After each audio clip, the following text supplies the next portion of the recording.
Hey everybody, it's Fox with FoxeoGames, and this is a Fox First Scent for Toukiden 2, the demo, on the PlayStation 4. It's available on the PlayStation 4 PSN Japanese store. I don't think it's yet available outside of Japan. But this is the second game in the Toukiden series, although there was Toukiden Kiwami, which was an upgraded sort of additional content version of the original game, Toukiden. Toukiden is basically a Monster Hunter clone in many ways. It's a simpler game than that. There's not as much to it. It's easier to play, easier to pick up. It's much easier to learn, and the missions often take a lot less time, and overall it's just an easier game than Monster Hunter. And in many ways that's a good thing, because Monster Hunter can be really overbearing at first and difficult to get into. I'm creating a character here. I won't take you through the whole process, but just wanted to show you a little bit of character creation. Just like in Monster Hunter, in the original Toukiden, you went out on missions, so you would be in town, run around, collect stuff. Just like Monster Hunter, you couldn't move the camera fully in town. The camera was very limited there. You would upgrade your weapons, buy new materials, upgrade armor, buy new armor, stuff of that sort, talk to different characters, get little mini quests that you can do during the missions, collecting certain items to deliver to other characters to get extra bonuses, assign mitama or spirits to your weapons, so you get a bit additional bonuses from that.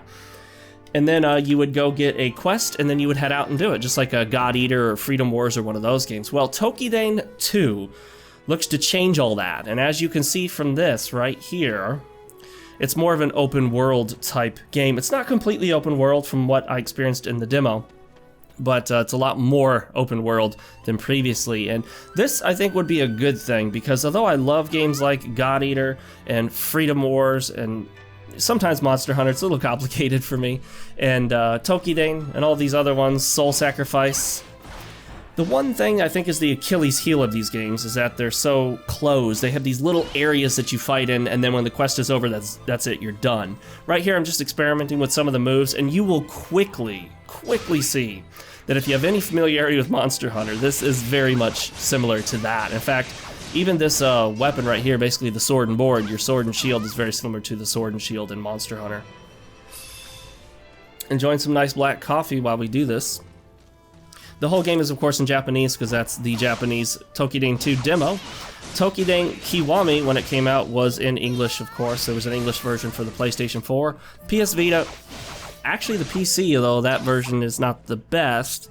And then I think it also came out on the PlayStation 3, correct me if I'm wrong. Kiwami basically meant extreme or ultimate or something, we might say complete edition.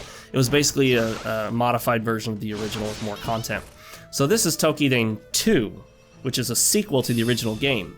It plays very much like the original. Graphics look pretty similar, although they certainly look very good for the most part on the PlayStation 4 here. The biggest problem with the demo that you probably already noticed is a really terrible frame rate. Now I know I talk about frame rate a lot, but I'm not just talking about, hey, it only hits 30. What I'm saying is this frame rate drops constantly into the teens all the time while playing the demo.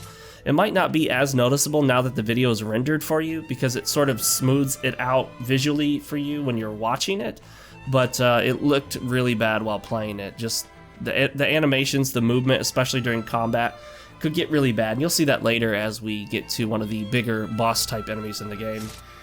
Some more combat to show you how it works. You have an actual real lock-on, something that I definitely appreciate and wish Monster Hunter had. Monster Hunter has a sort of target, but it's not a lock-on. It just aims you in the direction of your enemy, and temporarily, just a one-time deal. You can absorb the power of your enemies right here. And of course you've got your mitama, which are the spirit souls that you collect throughout the game, and you can assign to your weapon and build them up, sort of gain experience points for them. Like Monster Hunter and God Eater and all those games, you do not gain experience and levels as a character. All of your progression comes from your improvement in your skill, but primarily in gear.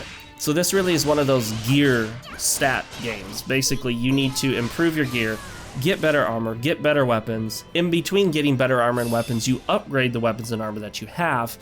And fortunately, you can, of course, change weapons to one of a variety of different weapons that are available. I think the original Toukiden, and then Toukiden Kiwami, which added 2. I think the original had, 7 weapons? Maybe Toukiden had around 9. Don't quote me on that, I'm not 100% sure, I'm doing this just off the top of my head. But there are quite a few weapons to select, and there are some special abilities you have as well, as you're seeing here. But what I like is that when you select a different weapon, just like in Monster Hunter, it radically changes how you play. And I don't just mean in terms of how you fight, it changes like the way you approach enemies, kind of how you set yourself up, what position you take in battle. I didn't do any multiplayer in this. Of course there's going to be multiplayer. There was multiplayer in the original Toukiden. And here we go with the big bad boss man. So this beast here has a giant sort of belly, I guess, which he likes to pat. And you've got a lot of the little dudes. So basically this is a big version of the little dudes, slightly modified. Anytime I start one of these battles, I always like to take out the little guys first so they don't bother you. Just like in Monster Hunter, the last thing you want is to be fighting a big monster and have a little guy come up and knock you out of an attack. And just like Monster Hunter, I know, a lot of comparisons, sometimes you'll get stuck in an attack animation and find yourself, like suddenly the enemy has moved, but you're still swinging where the enemy used to be, so you're doing a lot of swatting at the air.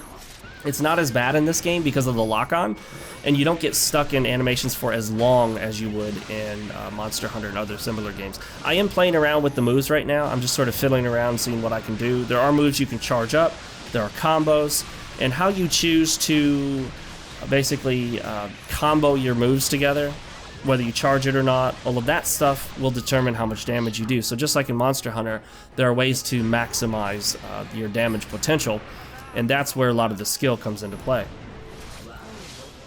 Now, like I said, unless they offer multiple difficulty levels, at least initially, all the way up until about mid-game in Toukiden Kiwami, I found it extremely easy. If I did die, one of my teammates, usually computer-controlled teammates, would just come up and basically raise me. And then we keep fighting, I died, raise me again. So we have yet to see if Toukiden 2 will up the ante on the difficulty there. But one of the other things about Toukiden that really separates it from Monster Hunter is Monster Hunter really isn't about monsters so much as it's about sort of like dinosaur creatures. Most of the things that you fought in Monster Hunter look like Jurassic animals or variations on Jurassic animals with slightly monsterish elements to them. This is all about demons, as you can tell, and very, very Japanese-style demons, based on Japanese mythological creatures. Some of them, I mean, you can spot them, and if you know a lot about Japanese mythology, you'll be like, yep, that's based on the such and such. I used to know a lot more about Japanese mythological demons than I do now. I've forgotten a lot of their names and all that jazz, but that comes with the territory after you leave Japan. You leave behind the country, you don't speak the language as much, and you don't feel as special because you're not one of those very rare foreigners in a country where you make up less than 1% of the population. So you just don't feel special. Anyway, back to Toukiden 2, the demo. If you want to grab the demo, you can of course sign up for a Japanese PlayStation Network account. I've never tried purchasing anything on it. I'm not sure if they'll lock it out based on region or let you use an American credit card. But the demo is certainly available. I also got the demo for Odin Sphere Life Dressier, not sure if I'm pronouncing that correctly, which is now available on North American PlayStation Network store as well, or at least the European PlayStation Network store. I just picked up a mission, and this is going to be one of those mission-based battles. You'll notice that as soon as I hit that door there and clicked exit or whatever it was, we jump into the battle, and it's in this tiny kind of walled-off area. Usually they're bigger than this. They're like Monster Hunter, at least the original Toukiden was like Monster Hunter, and that each area had separate little subsections that you could pretty much number, and you would run from one to the next. When you'd hit the zoning point, it would zone you into the next section. And just like in Monster Hunter, if an enemy hit you into the zoning point, you would actually zone into the next area and have to return, which could be a bit of a frustration.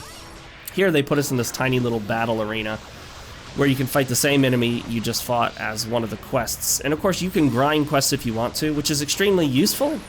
If you, I got a little special grappling ability there, which is cool. You can grind quests if you need to, and that's very important because if you're trying to, say, craft a new sword or a new spear or naginata or any of the weapons or a piece of armor, you may need, say, for example, 3, I don't know, demon horns or something. Well, if you fight the demon that drops them and it only drops 1, and then you fight it again and it drops none, well then you're gonna need to keep fighting it until it drops 2 more.